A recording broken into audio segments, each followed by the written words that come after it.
Groundbreaking pilot scheme, CCTV will be used to monitor vessels.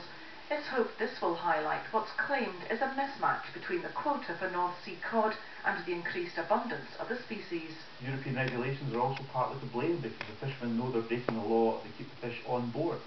So this new innovative scheme of the industry and the government working together with CCTV on board will help us learn a lot more about discards and how we can tackle it. 45% of North Sea cod caught last year was discarded.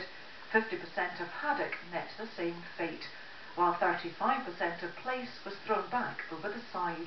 Discards happen when quotas is out there lying with what's available on the ground, but there is a large amount of fish set aside each year to be discarded.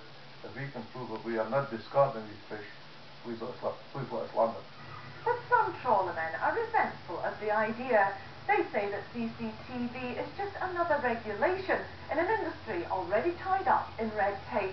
What we are seeing in the fishing grounds is nothing like what the science is portraying for us, and it's difficult for us to accept all this regulations, everything, when the fish is actually on the ground. I could find you a half a dozen fishermen or more who would say that I wish to prove to you exactly what I'm doing right, and another half a dozen who would indignantly regard this as a horrible invasion of privacy and the beginning of the end. So it is a trial, and with regard to the fishermen, accepting it, the jury is certainly still out.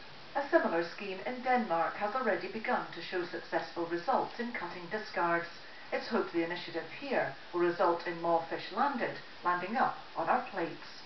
Cheryl Paul, STV News, Fraserburgh.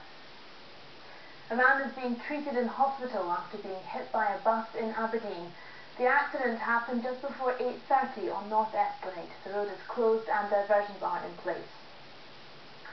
A man who killed an elderly Perthshire woman and buried her in a shallow grave has had his prison sentence reduced. John Lawson abducted Delina McLean from a Tesco car park in Perth in May last year because he wanted her car. Lawson was jailed for a total of 15 years after being convicted of culpable homicide, but today appeal judges cut his overall sentence by 2 years because he should have been given a greater discount following his early offer of a guilty plea. A pregnant Scottish woman who's critically ill with swine flu has been flown to Sweden for life-saving treatment. The woman, who was in hospital in Kilmarnock, suffered a rare and severe reaction to the virus and had to be transferred because no beds were available in the UK for the procedure she required. Her condition is very rare, and the treatment that her own clinical team thought she needed is highly specialised, but it does give her the best possible chance of survival, and therefore, in my view, it's absolutely the right thing to do to try to get her to Sweden where there was a facility available to administer this treatment for her. A Highland minister has resigned in protest at the controversial appointment of a gay minister in Aberdeen. Reverend Thomas McKinnon told his congregation at Kilmuir and Logan Easter Church near Invergordon of his decision from the pulpit. He's the first minister in Scotland to resign over the issue. Reverend Scott Rennie was inducted as minister of Queen's Cross Church in Aberdeen at the start of the month. Visitors from all over the world are arriving in Edinburgh for the largest international clan gathering ever held in Scotland. The highlight of Homecoming Scotland kicked off this morning as 100 clan chiefs met for the first time in recorded history. Around 40,000 visitors are expected to take part in this event. The largest multi-sport event in the UK this year, the Special Olympic Summer Games, start in Leicester tomorrow. Over 300 athletes from the north and northeast are competing. Medals are up for grabs across 21 different sports. This is my favourite Olympic. So he's older than the rest, and he's round the block, you know. Well, hopefully he'll enjoy it, you know.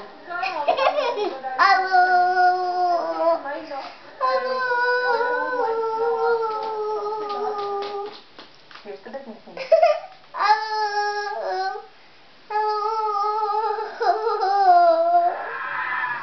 STV Jobs sponsor STV Business Briefing.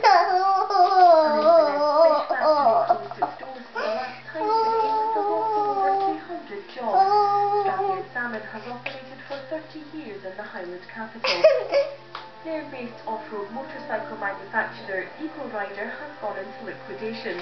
The company's directors said there were insufficient funds to continue. Tourism chiefs in Scotland say they are cautiously optimistic about current visitor figures, with indications suggesting Scotland is performing well against the rest of the UK. Now a look at the markets.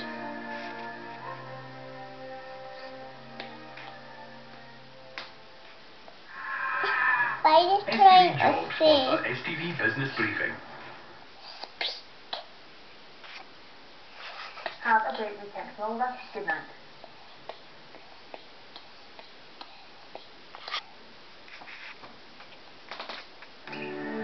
Change your outlook with your local airline. Flybe, sponsors of STV Weather.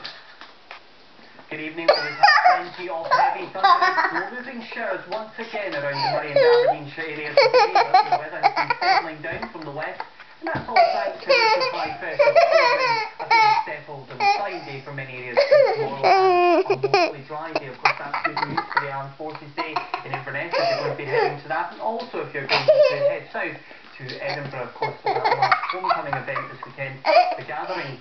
Through this evening, becomes largely dry, plenty of clear spells around the towns and cities. Oh, you'll hold up